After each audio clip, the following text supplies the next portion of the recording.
मेरी सभी बहनों को आने वाली करवा चौथ व्रत पूजा की बहुत बहुत शुभकामनाएं। माता करवा और पार्वती माता की कृपा से आप सभी का सुहाग हमेशा अमर बना रहे। इसी मंगल कामना के साथ आज की इस वीडियो में मैं आप सभी को करवा चौथ व्रत की बहुत ही सरल और संपूर्ण पूजा विधि बताऊंगी। तो देखिए, कई बार ऐसा होता है कि हमारे बड़े बूढ़े हमारे पास नहीं होते पूजा के विषय में बताने के लिए, या फिर हम कहीं बाहर रह रहे होते हैं, हम अकेले होते हैं और पूजा हमें अकेले ही करनी होती है। तो ऐसे में हम किस तरह से अकेले पूजा करें, करवों में क्या भरें, करवे अकेले कैसे फेरें, सासू माँ ना हो या दूर रहती हो तो बायना कैसे निकालें, किसे दें, करवे में भरी गई सामग्री का क्या करें। तो इस तरह की तमाम जानकारी और करवा चौथ पूजा से जुड़ी सभी विधियां मैं आपको इस वीडियो में करके दिखाऊंगी, जिससे करवा चौथ व्रत पूजा से रिलेटेड आपके सभी डाउट्स क्लियर हो जाएं। तो वीडियो में अंत तक बने रहिएगा। तो इस वर्ष यानी साल 2025 में करवा चौथ का व्रत 10 अक्टूबर दिन शुक्रवार को रखा जाएगा और सभी सुहागन महिलाएं पूरे दिन निर्जल निराहार रहकर व्रत रखेंगी और शाम के समय करवा माता की पूजा करके चंद्रदेव को अर्घ देने के बाद व्रत का पारण करेंगी। तो चलिए अब हम देख लेते हैं कि हमें पूजा कैसे करनी है। तो करवा चौथ वाले दिन सुबह सवेरे नहा धोकर पूरे 16 श्रृंगार करके हमें ये पूजा करनी है। और मेहंदी वगैरह आप लोग एक दिन पहले ही लगा लीजिए, खूब सारी नई नई चूड़ियां पहनिए, अपनी शादी का जोड़ा, चढ़ाई की साड़ी, चुनरी, पीलिया ये सभी ओढ़कर, मांग टीका, नथ, मंगलसूत्र जो भी सुहाग की वस्तुएं हैं सभी पहनकर दुल्हन की तरह सज धज कर हमें ये पूजा करनी है। और ये देखिए, कहीं कहीं पर ये पूजा सुबह के समय की जाती है, कथा सुबह ही पढ़ ली जाती है, और कहीं कहीं पर शाम के समय इस पूजा को किया जाता है।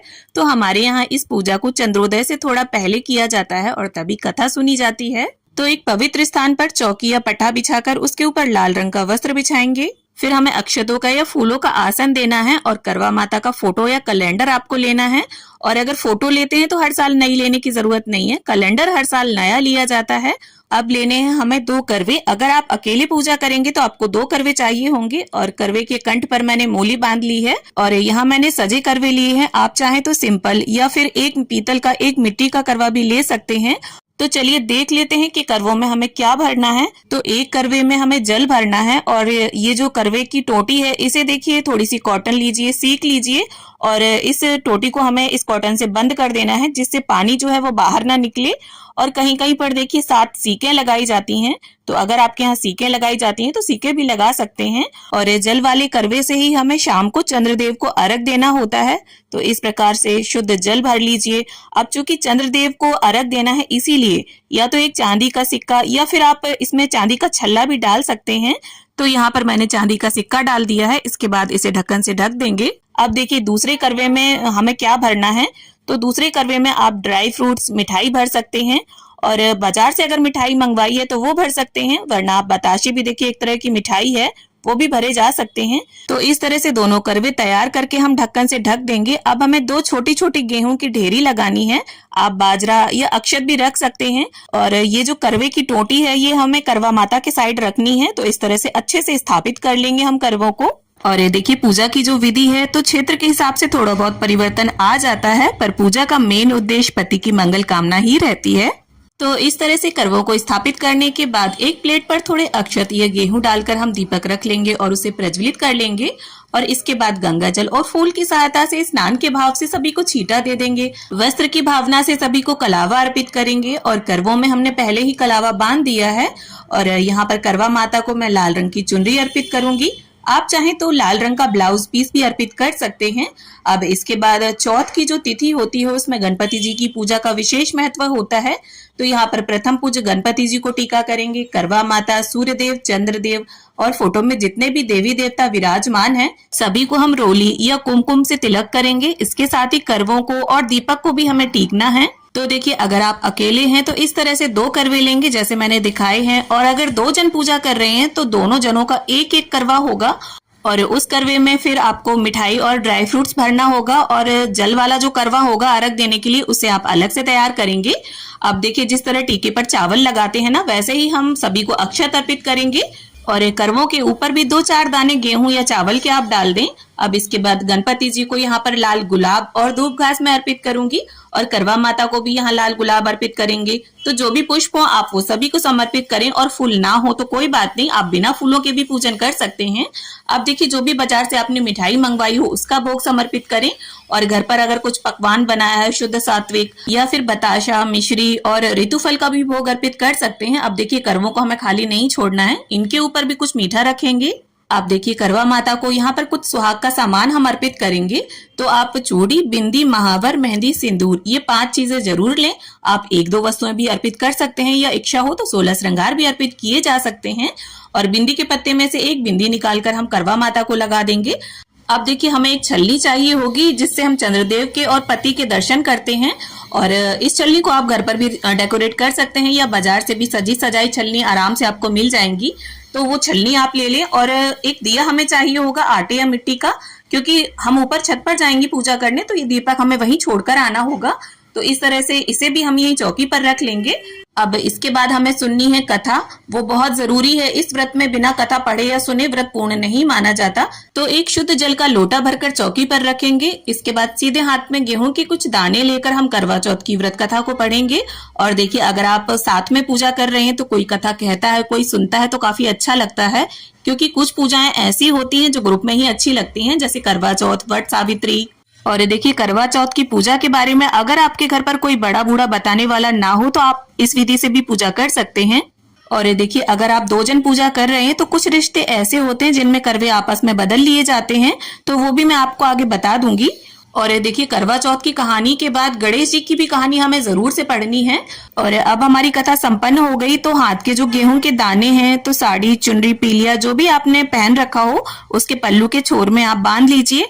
और शाम के समय जब हम चंद्रमा को अर्घ देंगे तब ये दाने जल के कलश में आप डाल लीजिएगा। और अगर आपको लगे कि गेहूं के दाने पूरे दिन में कहीं खुलकर निकल ना जाएं, क्योंकि बहुत सी जगह पर सुबह कथा पढ़ ली जाती है, तब आप ये जो जल का कलश है जिससे हम चंद्रदेव को अर्घ देंगे, इसके ढक्कन के ऊपर आप रख सकते हैं दाने। और शाम को जब आप अर्घ दें तो इसी जल के कलश में ये दाने डाल लें। अगर शाम के समय आपके यहाँ कथा पढ़ी जाती है तो इस जल को इसी कलश के जल में मिला लें, और अगर सुबह के समय पढ़ी जाती है तो इस जल को सूर्यदेव को अर्घ दे दें। अब देखिए जो भी अनाज आपको दान करना हो, बाजरा, चावल, गेहूं, उसे जितनी मात्रा में आपको दान करना है यही निकालकर चौकी पर रख लीजिए, और अपनी इच्छा और सामर्थ्य के अनुसार थोड़ी बहुत दक्षिणा भी इसमें रख दीजिए। अब देखिए चौथ की तिथि पर गणपति जी की पूजा विशेष रूप से की जाती है, तो पहले आपको गणपति जी की आरती गानी है। तो मन में करवा माता, पार्वती माता सभी का ध्यान धरते हुए बड़े ही प्रेम पूर्वक हम सभी की आरती उतार लेंगे। और अगर आपको कोई आरती ना आती हो तो इस तरह से दिए को 5 या 7 बार ओम की आकृति में घुमाकर भी आप आरती कर सकते हैं। और आरती संपन्न करने के बाद सीधे हाथ में थोड़ा सा जल लेकर चौकी के आसपास घुमाकर पूजा का आचमन कर लें।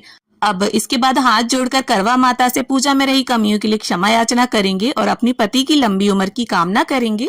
अब देखिए जब भी हम सुहाग की कोई पूजा करते हैं तो सासू माँ के लिए बायना निकाला जाता है, तो जो भी आपकी सासू माँ पहनती हो साड़ी या सूट उसे रख लें, और इसके साथ ही श्रृंगार का सामान जितनी आपकी इच्छा हो, 2 चीजें, 5 चीजें या फिर 16 श्रृंगार, उतने श्रृंगार के सामान को रखें इसके ऊपर।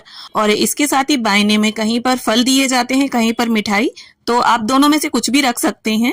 और साथ में कुछ दक्षिणा जरूर रख दें, इससे अगर कोई कमी होती है बायने में तो वो पूरी हो जाती है। और इसके साथ ही मैं आपको बता दूं कि अगर आपकी सासू माँ दूर हैं तो इसे मिनस कर आप रख लीजिए, जब भी मिलें तब दे सकते हैं। और अगर सासू माँ नहीं है तो अपने से किसी भी बड़ी महिला के जिसके आप पैर छूते हैं, आपकी ननंद, जेठानी या फिर कोई भी सुहागन पंडिताइन, उन्हें ये दे सकते हैं और बायना देकर पैर छूकर उनके आशीर्वाद जरूर ले। और अगर आप सासू माँ के साथ ही रहते हैं तो पूजा के बाद उन्हें ये बायना दे दें। अब करवों को हमें कैसे फेरना है वो भी आप देख लीजिए। तो ये जल वाला करवा है, ये हमारा है, और ड्राई फ्रूट्स वाला पार्वती माता के नाम का है। तो इस तरह से हाथों को पहले क्रॉस करें, फिर इसके बाद हमें इन करवों को 7 बार इस तरह से घुमाना है, और घुमाते समय करवे आपस में बिल्कुल टकराने नहीं चाहिए। और जब आप इन करवों को फेरेंगे तब हमें बोलते जाना है, पार्वती माता सुहाग दे, पार्वती माता सुहाग दे। मतलब जिस तरह से पार्वती माता का सुहाग अमर है उसी तरह से हमारा सुहाग भी अमर बना रहे। तो ऐसी मंगल कामना के साथ हम 7 बार करवों को फेरते हैं, और इसके बाद आप क्या देखेंगे कि जहां पर आपका करवा था वहां पर पार्वती माता का करवा आ जाएगा, और जहां पर पार्वती माता का करवा था वहां पर आपका, और अगर आपके यहाँ एक ही करवा लिया जाता है तब आपको इस तरह से करना है। हाथ में करवे को लेकर करवा माता की तरफ इसे दिखाते हुए 7 बार करवे को फेरेंगे और इस समय भी हमें यही बोलना है, पार्वती माता सुहाग दे, पार्वती माता सुहाग दे। और देखिए हर जगह करवा नहीं फेरा जाता, किसी के यहाँ फेरते हैं, किसी के यहाँ नहीं।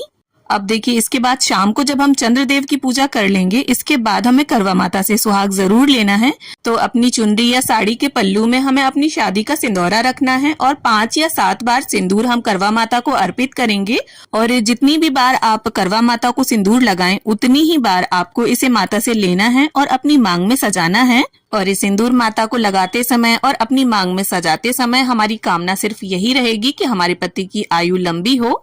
तो चलिए मैं आपको बता देती हूँ कि करवे आप किसके किसके साथ फेर सकते हैं।